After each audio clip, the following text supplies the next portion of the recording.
السلام عليكم ورحمة الله وبركاته. أهلا وسهلا بكم يا شباب من كل مكان. موضوع حلقة النهاردة تكملة لكورس صيانة الإلكترونيات، وإحنا كنا عملنا الجزء الأول الحلقة اللي فاتت في شرح دوائر الباور، وقلنا فيها كده في عجالة للي مشافش الفيديو يعني. شرحنا فيها مراحل دخول ال 220 فولت مرورا بالفيوز والفيرستور وملف إزالة الترددات وأنطرة التوحيد أو اللي هم الأربع ضيوطات أو البريدج أيا كان المسمى يعني بتاعها، وصلنا لحد المكثف الكبير. واللي عايز طبعا يتفرج على الحلقة كاملة طبعا عشان يفهم احنا شرحنا ايه فيها، يرجع طبعا للفيديو في صندوق الوصف. النهارده ان شاء الله احنا هنكمل الحلقة الأولى، المرحلة اللي هي بعد المكثف الكبير، مرحلة ال 300 فولت. هنشوف فيها الفولت ازاي بيخش على الاي سي الباور هنا، وازاي بيتقطع على الترانسفورمر او الشوبر.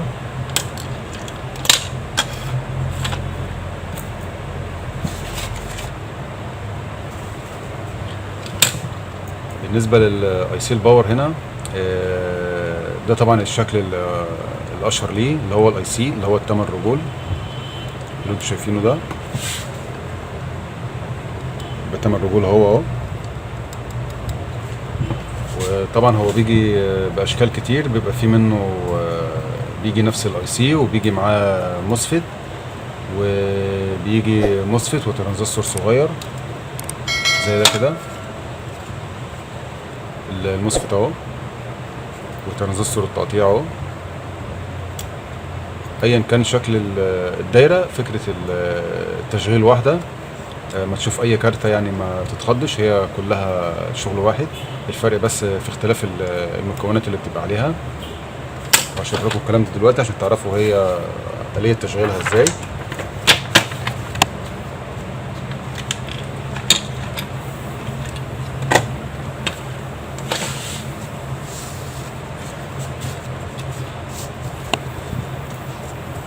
اي كارته الكترونيه يا شباب لازم يبقى فيها محول زي ده كده، ترانسفورمر او محول الشوبر زي ما الناس بتقول عليه. المحول ده وظيفته ايه؟ هو اللي بيخرج لنا الفولتيات الناحيه التانيه، على حسب طبعا تصميم الكارته، اذا كانت بتطلع فولت واحد او فولتين او اكتر او اقل يعني. وآلية تشغيل الترانسفورمر يبقى هو عباره عن ملفين.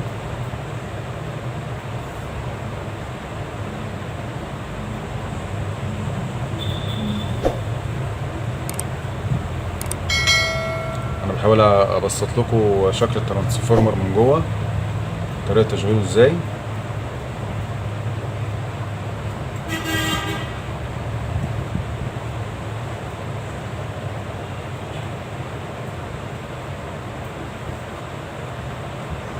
احنا دلوقتي بنتكلم على الجزء اللي هو قبل الشوبر، اللي هو ال 300 فولت اللي هو فيه الكهرباء العاليه، الملف الابتدائي، الجزء اللي هو الحار اللي فيه فولت عالي. احنا لسه ما عدناش المرحله اللي هي بعد الشوبر، احنا دلوقتي في الجزء الابتدائي.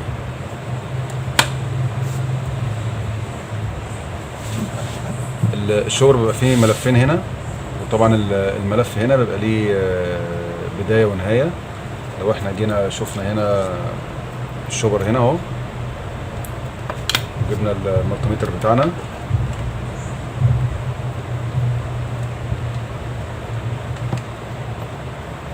دي الرجول بتاعته اهي. لو جينا قسنا هنا كده، اول ملف اهو الرجلين متصلين ببعض، وتاني ملف اهو الرجلين متصلين ببعض. لو جينا هنا قسنا بين الملفين منفصلين، مفيش اي اتصال خالص اهو. يبقى هو من جوه عباره عن ملفين زي ما انتم شايفين كده يا شباب. الملفين دول بيبقى واحد سالب 300 فولت، والملف التاني بيبقى موجب 300 فولت. ده طبعا بيبقى عندنا هنا المكثف الكبير اهو.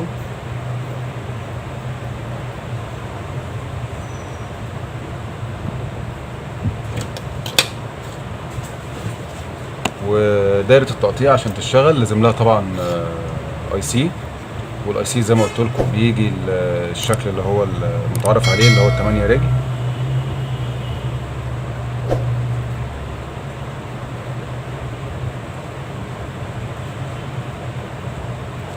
وبيجي شكل تاني برضو اي سي 8 رجل زي كده.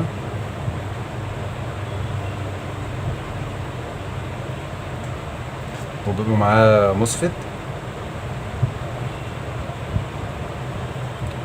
التقطيع، وبيجي مصفت بس، ومعاه ترانزستور.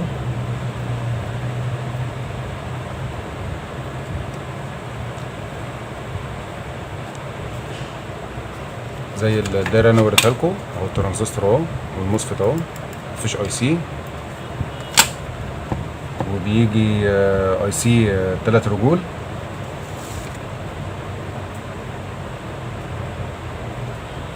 ومعاه مصفت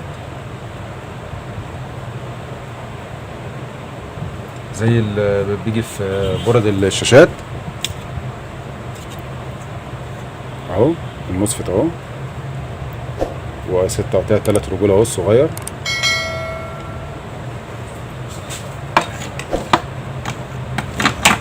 طب ليه الاشكال دي كلها؟ هو كل طبعا ما التطور بيزيد، كل ما هم بيضغطوا الشركه المصنعه بتحاول تقلل القطع الالكترونيه على الكارته. ده الاي سي بتاعنا، وهنا في اي سي ومصفت، فطبعا الاي سي ده مدموج فيه الاي سي والمصفت دول، يعني ده اي سي واندمج معاه المصفت، وهنا المصفت والترانزستور دول برضو اي سي زي ده بقى مدمج فيه برضو نفس القصه هنا. فمقصود كلامي اللي انا عايز اوصله لك ان انت ما تتخضش لما تشوف اي دايره، طريقه التشغيل كلها واحده. القصه كلها ان بتقوم بوظيفه تقطيع الفولت على محول الشوبر هنا عشان يخرج لنا فولتيات الناحيه الثانيه. وانت مع الخبره هتعرف ازاي تتبع العطل، وهقول لك ايه الاعطال اللي ممكن تقابلك في اي كارت باور ان شاء الله. دلوقتي هنرجع تاني لطريقه تشغيل المحول. اي النهارده ترانسفورمر او محول بيشتغل بالاي سي، ما بيشتغلش بالدي سي. هنا طبعا ده المكثف الكبير ال 300 فولت، وطبعا احنا قلنا ان لازم يكون فيه متوفر اي سي باور عشان خاطر يقوم بتقطيع الفولت على المحول.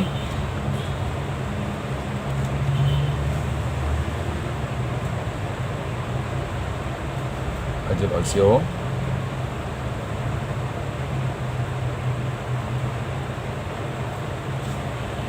وهنا تحتيه الموسفيت. انا عايز بس اوصل لك المعلومه. المحول بيبقى زي ما قلنا في ملف واصل بموجب ال 300 فولت على المكثف الكبير، والملف الثاني بيبقى واصل بسالب ال 300 فولت. طيب الطرف الثاني من المحول للموجب والسالب بيروح فين؟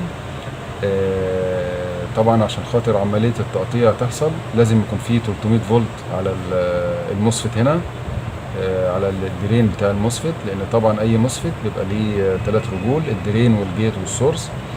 فالدرين الموسفيت هنا بيبقى المفروض يبقى عليه 300 فولت. طب ال 300 فولت دول بياخدهم من المكثف هنا؟ لا طبعا، ال 300 فولت اللي بيروحوا هنا على الموسفيت بيروحوا له عن طريق الشوبر، ما بيبقاش متصل بالمكثف الكبير على طول يعني. وطبعا هنا الرجل دي هي السورس الموسفيت بيبقى اللي هو الارضي.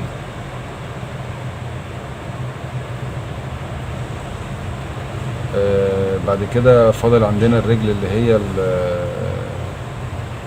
الجيت، اللي هي الرجل الثالثه بتاعت الموسفيت، والرجل ديت هي اللي بيروح لها نبضه او امر تقطيع من اي سي الباور هنا، لان الموسفيت هنا يعني ايه، هو زي ما يكون مفتاح الكتروني بيعمل اون واوف للمحول، بيقطع من عليه الفولت عشان يعمل لنا مجال او فيض مغناطيسي في جسم الفرايد بتاع المحول.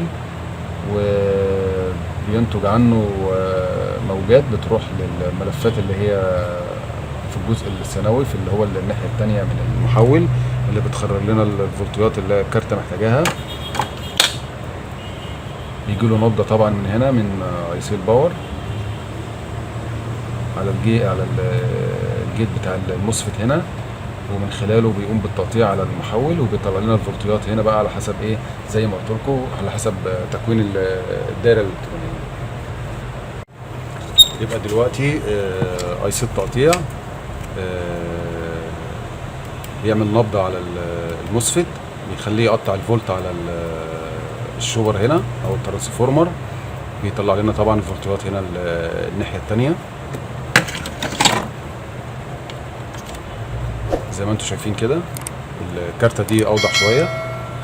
زي ما انتم شايفين الفولت لما الاي سي بيقطعه على المحول بيطلع لنا الفولتيات هنا. وطبعا الفولت بيطلع من اي محول بيطلع اي سي، وطبعا بعد ما بيطلع اي سي الكارته مش هتنفع تشتغل، لازم الاي سي ده يتحول لدي سي اللي هو فولت ثابت، وده بيبقى عن طريق الموحدات. كل فولت بيطلع بيعدي على موحد من الموحدات اللي انتم شايفينها ديت، وبعد الموحد فيه مكثف يخرج لنا الفولت على السوكت بتاع الكارته هنا. وفي جزء تاني بيبقى المصمم بيبقى ضايفه في دايره الباور اللي هو الفوتوكابلر. والفوتوكابلر ده هو اللي قاسم هو يعني العنصر الوحيد اللي مشترك بين الجزء الابتدائي والجزء الثانوي، الجزء اللي هو الحار اللي هو الفولت العالي. حتى عامل لك هنا علامه اهوت مربع بيعرفك ان الجزء ده منفصل عن الجزء ده. الحاجه الوحيده اللي بتربط بينهم هو الفوتوكابلر ده. طب الفوتوكابلر ده بيبقى وظيفته ايه؟ الفوتوكابلر ده بيبقى اي سي كده 4 رجول،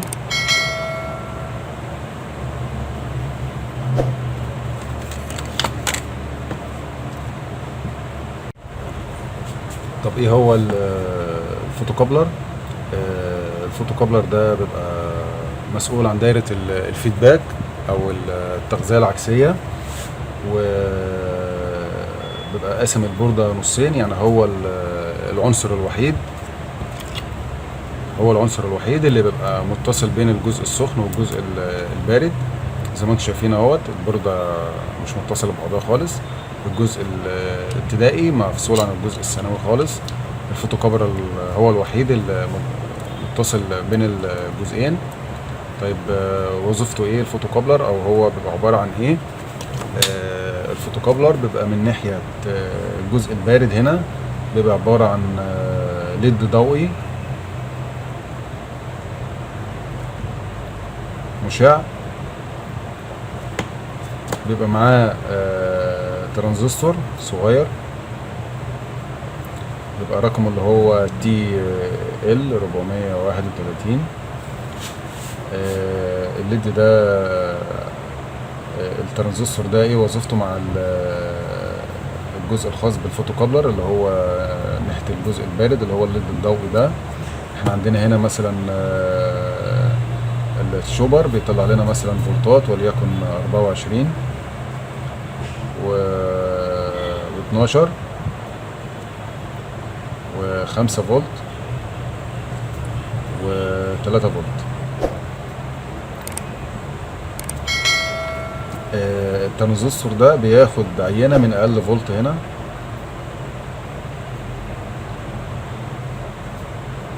وبياخد العينة دي بيوصلها للفوتوكابلر عن طريق الليد الضوئي اللي هو المشع.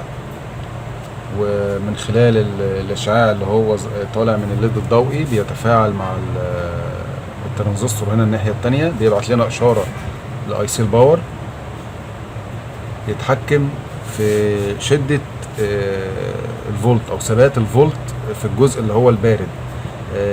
يعني ان النهارده الفولت قليل بيعليه، الفولت عالي بيوطيه، وده كله بيبقى اللي بيعمله الفوتوكابلر هنا من خلال الاشاره اللي هي بتطلع منه لاي سي التقطيع هنا. ومن خلال الاشاره ديت اي سي التقطيع طبعا بيتحكم في النبضه اللي بتروح للموسفيت اللي بتروح للشوبر عشان يطلع لنا الفولتات الناحيه الثانيه.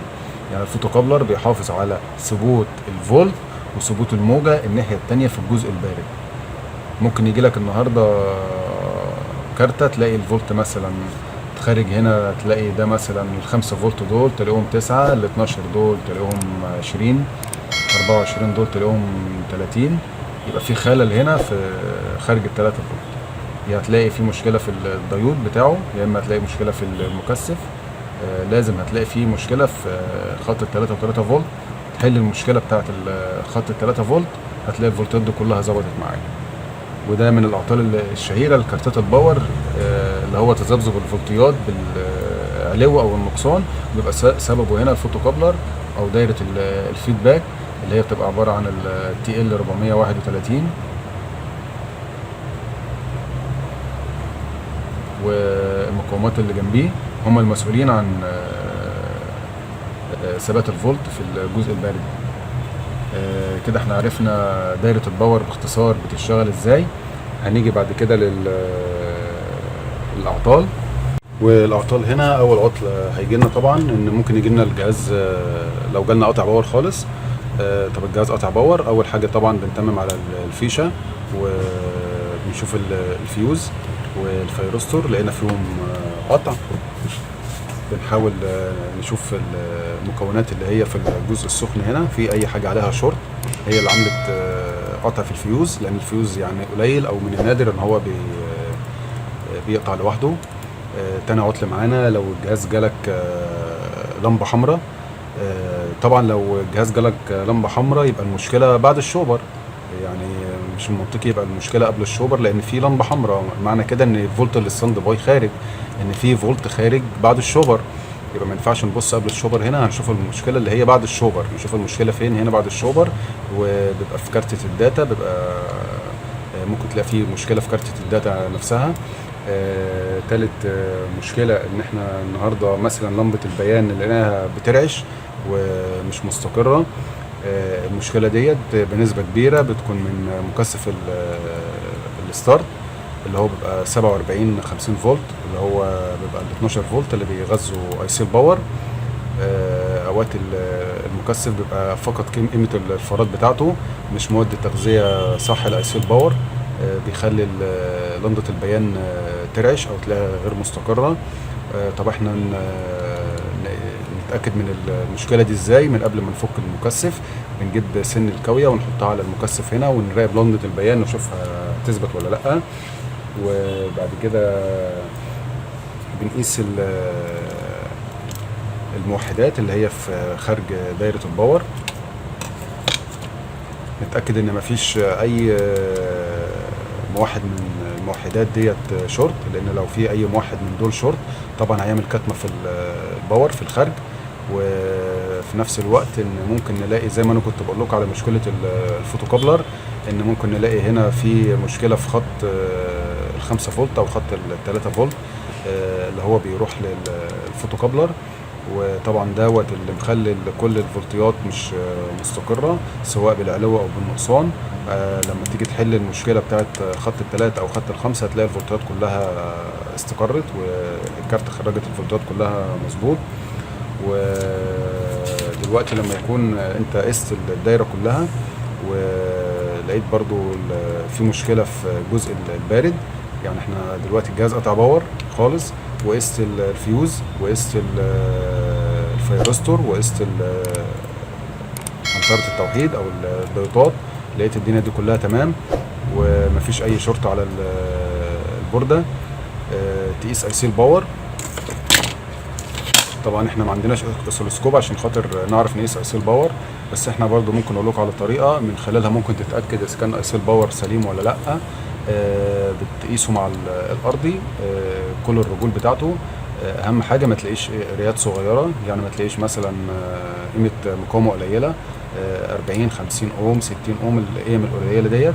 لو لقيت قيم قليله وانت بتقيس رجول الاي سي يبقى طبعا الاي سي هنا في مشكله.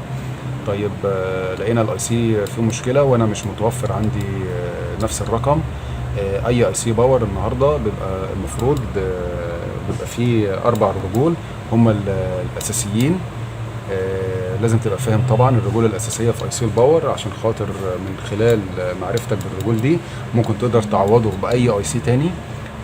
طب انت النهارده ما لقيتش نفس الاي سي وعايز تعوض مكان الاي سي ده، الاربع رجول الاساسيين اللي هم في اي سي الباور بيبقى رجل الفيدباك اللي هي بتروح للفوتوكابلر، وفي الفي سي سي اللي هم ال 12 فولت، وفي ارضي ال 300 فولت، والموجب بتاع 300 فولت. هم دول باختصار الاربع رجول الاساسيين اللي في اي سي باور في الكارتات دي. وطبعا في اي سي ممكن تقدر تعوض بيه اربع رجول برضو. الاي سي ده بيبقى رقمه ال او 380 ار. الاي سي ده اربع رجول. لو جالك كارتة زي ديت وما لقيتش الاي سي بتاعها من خلال معرفتك برجول التوصيل بتاعته، لو ركبت مكانه الاي سي ده الكارتة هتشتغل معاك زي الفل، وده عن تجربة. وطبعا ده ما نقدرش نعوض بيه في كل الكارتات، بنعوضه بس في الكارتات بتاعت الريسيفر اللي زي كده.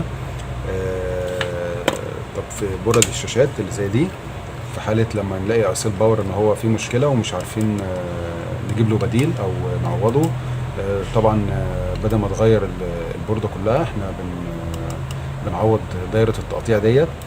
بنفك طبعا الموسفيت وبنفك اي سي الباور بره الكارتة، وبنعوض من خلالها بدايرة الاوسيليتور اللي زي دي كده. طبعا احنا كلنا عارفينها. الدايرة ديت طبعا بيبقى فيها خط بيروح للارضي، وخط بيروح للفوتوكابلر، وخط بيروح للفي سي سي اللي هو المكثف الصغير، وخط بيروح للملف بيبقى على الدرين بتاع الموسفيت، وخط موجب ال 300 فولت، وبتشتغل معاك الكارتة زي الفل وبكفاءة زي الأول. ده في حالة لما ما بنلاقيش نفس الاي سي الباور بنعوضها بحيث ان احنا برضه نحيي الكارتة ما نرميهاش. ودي كانت باختصار يعني اعطال دايرة الباور. يا رب نكون استفدنا من الحلقة، وان شاء الله اشوفكم في فيديوهات تاني. والسلام عليكم ورحمة الله وبركاته.